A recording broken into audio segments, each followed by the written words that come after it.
ఏం చేస్తున్నాను?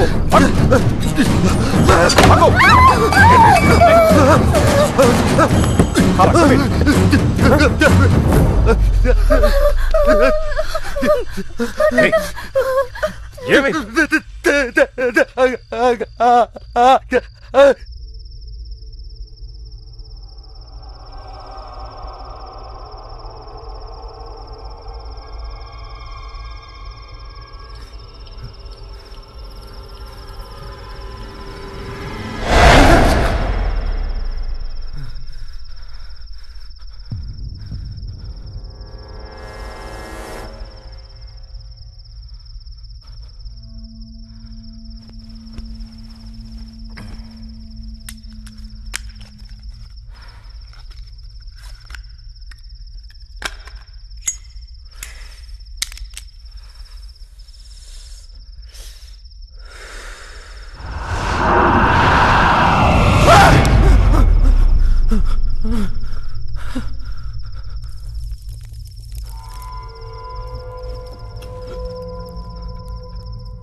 ఎప్పుడైనా ఈ గంధర్వ మహల్ నాది అన్నాడో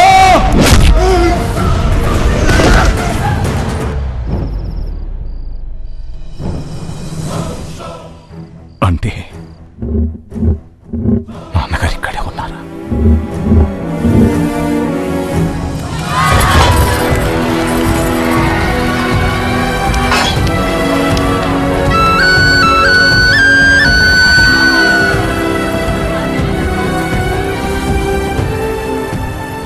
మదమెక్కిన ఏనుగు మందుతో వచ్చి కూడే మొత్తం నాశనం చేసేస్తుందమ్మా. అయ్యగారే కాపాడాలమ్మా. భయపడకండి, ఆయన దాన్ని మదమంచడానికే వెళ్లారు.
ఏమిటిది ఇంకా చేప తోముతున్నా ఉన్నావు? అవతల అల్లుడు గారు వాళ్ళు వచ్చే టైం అయింది. కానివ్వు. ఏ బాబు ఇదిగో చూడు. మీరు కంగారు పడకండి. అమ్మాయి గారు అల్లుడు గారు వచ్చేసరికి అన్నీ సిద్ధంగా ఉంటాయి.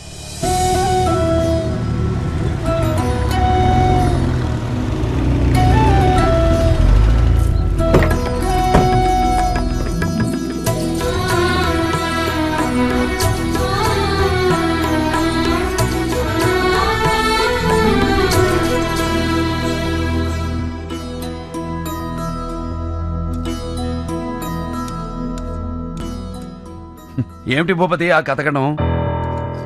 10 మంది తినే ఏటపోతుని మీ నాన్నగారు మా నాన్నగారు ఇద్దరే తినేసేవారు. అయినా ఇంటల్లుడు ఉండి నువ్వే ఇలా మొహమాట పడితే ఇక వెళ్ళేం తింటారు? అవునరా భూపతి, ఆ రోజుల్లో రాయుడు గారి నాన్నగారు మీ నాన్న కలిస్తే విందు భోజనాలే. ఆ భోగమంతా మా బావగారితోనే పోయిందనుకున్నాం. కానీ మా మేనల్లుడి చలవ వల్ల ఈ వైభోగం అంతా మళ్లీ చూస్తున్నాం. బాలేవాడివయ్యా, మీ వాడికి ఆస్తులు లేకపోయినా వారి తండ్రి గారు ఇచ్చిన మాటకి విలువ ఇచ్చి పిలిచి మరీ చెల్లెలిచ్చి పెళ్లి చేశారంటే వారసుడుగా అది వారి గొప్పతనం. వెంకట్రావు గారు, వారసత్వం అంటే పెద్దలిచ్చిన ఆస్తులను అనుభవించడం కాదు, వారి మాటకు విలువిచ్చి వారి పరువు ప్రతిష్టల్ని నిలబెట్టడం వారసుడి ధర్మం. చూసావా, అది రాయుడు గారు అంటే. అంతేనాయా, వెనకాల ఆస్తులు లేనోడు ఏం మాట్లాడినా చల్లదులే. రాజారావు గారు, ఏమిటా మాట? ఎప్పుడైతే భూపతి ఈ ఇంటి అల్లుడని మా నాన్నగారు మాటిచ్చారో అప్పుడే రుద్రమనేని వంశ గౌరవ ప్రతిష్టలకు ఆస్తి అంతస్తులకు భూపతి వారసుడు.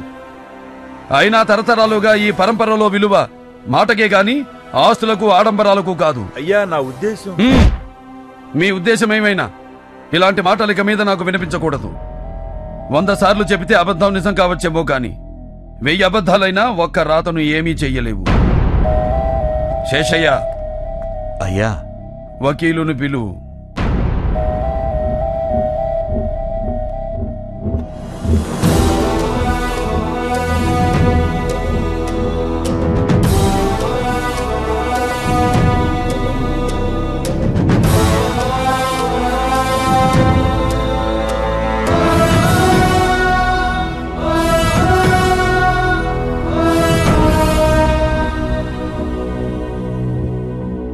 వకీలు గారు, అయ్యా నేను చెప్పేది అక్షరం పొల్లు పోకుండా విల్లు రాయండి.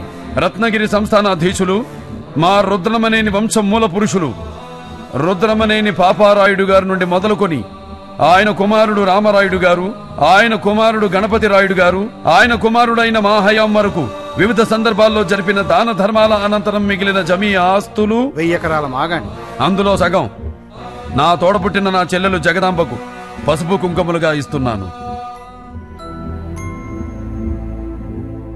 కన్న కూతురికి కూడా ఇలా పంపకం చేసిన వాడను మేం చూడలేదు రాయుడు గారు. ఇక మిగిలిన దానిలో 100 ఎకరాలు తరతరాలుగా మా వంశానికి ప్రేమాభిమానాలతో విశ్వాసంతో వెలకట్టలేని సేవలు చేస్తున్న మా శేషయ్య కుటుంబానికి. అయ్యా, ఆస్తులు మాకు పంపగా ఏంటయ్యా? లేదు శేషయ్య, మేము మా చెల్లెలికిచ్చి పంపినట్టే రేపు నువ్వు నీ కూతురికిచ్చి పంపాలి. రాయుడు గారు, పండగొచ్చినా పబ్బం వచ్చినా ఊరితో పాటు చుట్టుపక్కల గుళ్ళు గోపురాలు మీ వైపే చూస్తూ ఉంటాయి. మరి ముందు ముందు ఆ వైభవం చూస్తామంటారా?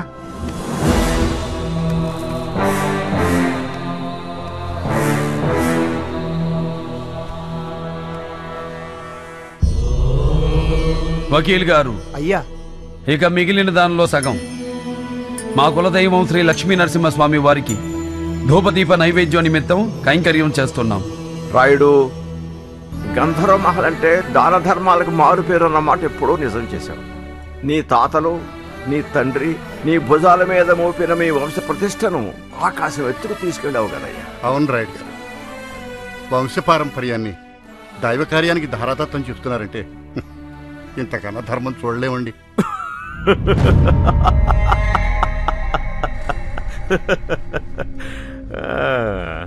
ఏంటలా చూస్తున్నారు? ధర్మం, న్యాయం అని ఏవేవో పెద్ద పెద్ద మాటలు వినపడుతుంటే నవ్వొస్తోంది. కూతురంట, చెల్లంట, చేలో చెరిసగమంట. మరి చేలో ఉన్న వాట ఇంట్లో లేదెందుకో? ఇదా ధర్మం? తోడబుట్టిన తనకు ఈ ఇంట్లో ఉండే హక్కు లేదా? నేను ఏ గుడిసెలో ఉంటే అక్కడే ఉండాలా? ఇదా న్యాయం? రే భూపతి, ఇంతిచ్చా కూడా ఏంటిరా మాటలు? మతుంటే మాట్లాడుతున్నావా? శేషయ్య, జగదాంబ భూపతి ఇక్కడే ఉంటారు. ఏర్పాట్లు చూడు. ఇల్లరికమా? చచ్చా, అలా ఎందుకు అనుకుంటున్నావు భూపతి? నేను కాదు, ఊరనుకుంటుంది. ఫణీంద్ర భూపతికి గతి లేక గంధర్వ మహల్లో అడుక్కు తింటున్నాడంటారు. తప్పు బాబు, మీరలా మాట్లాడకూడదు. ఆస్తి పంచగానే ఊడిగం చేసేవాడికి కూడా నోరు లెగుస్తోంది. అయినా నేనేమైనా నా కోసం అడిగానా? పెద్ద మనిషి, ఏమిటయ్యా ఇతను మాట్లాడేది? రాయుడు గారి మహల్ని బట్టలు కొట్టి పట్టుకెళ్దాం అనుకుంటున్నాడా? అడుగుతున్నాడుగా, చెప్పరా. ఇందులో చెప్పేదే ఉంది. ఇంటి మధ్యలో గోడ కట్టి ఎవరి వాటాల్లో వాళ్ళు ఉంటే సరిపోతుంది. తప్పు తప్పు భూపతి, నువ్వు మాట్లాడేది తప్పు. కొమ్ములు తిరిగిన బ్రిటిష్ వాళ్ళు ఆక్రమించాలని చూసినా వాళ్ళ నీడను కూడా పడనిమని మా పూర్వీకుల పౌరుషానికి, ధైర్యానికి నిలువెత్తు సాక్ష్యం ఈ గంధర్వ మహల్. అలాంటి మహల్ను 2 భాగాలుగా విడగొట్టడం అంటే లేదు. నా కంఠంలో ఊపిరి పోయినా అది జరగదు. శేషయ్య, మనం తోట బంగ్లాకు పెడుతున్నాం.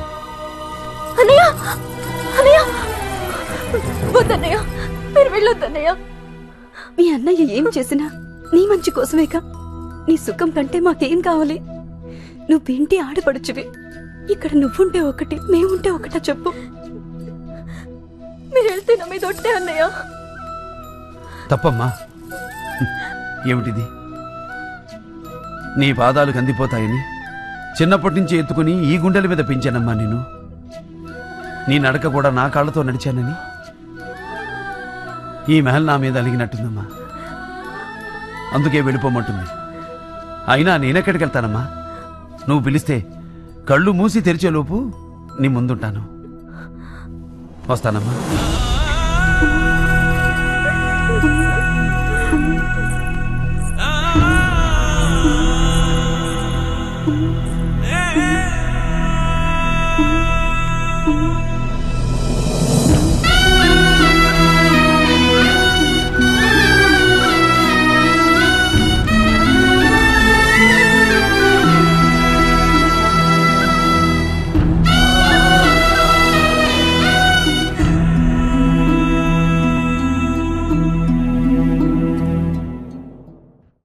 ఇప్పటికి చెప్పింది చాలు నాన్న, ఇంకా వాడికి ఏం చెప్పొద్దు. నాన్నగారి ఆత్మ ఇంట్లో ఉన్న ఎవరికి హాని చేయదని ఊరందరికీ తెలిసిన విషయమేగా. కానీ తాతగారి ఆత్మ తన్ని చిత్తకొట్టిందని బయట చెప్తే అక్క పెళ్లి ఆగిపోతుంది. అందుకే అక్క పెళ్లి అయ్యేంత వరకు వాడు ఇక్కడే ఉండాలి. అప్పుడు డైరెక్ట్ గా పెళ్ళోళ్ళకి చెప్తాడు. నేను చెప్తున్నానుగా, చెప్పడు. అదేలాగా? దానికో దారు. కనీసం ఆయన ఎప్పుడు ఆత్మయ్యాడు, ఎందుకు ఆత్మయ్యాడు అదేనే చెప్పండి.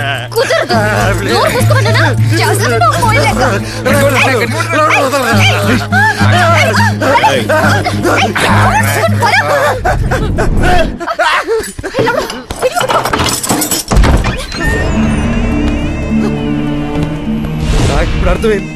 తల్లి గదిలో పెట్టి తానే చెప్పేస్తున్నారు. ప్లీజ్.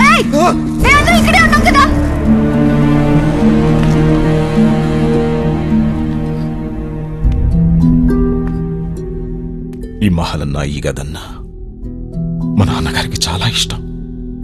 ప్రతి వస్తువుని ప్రాణంలా చూసుకునేవారు.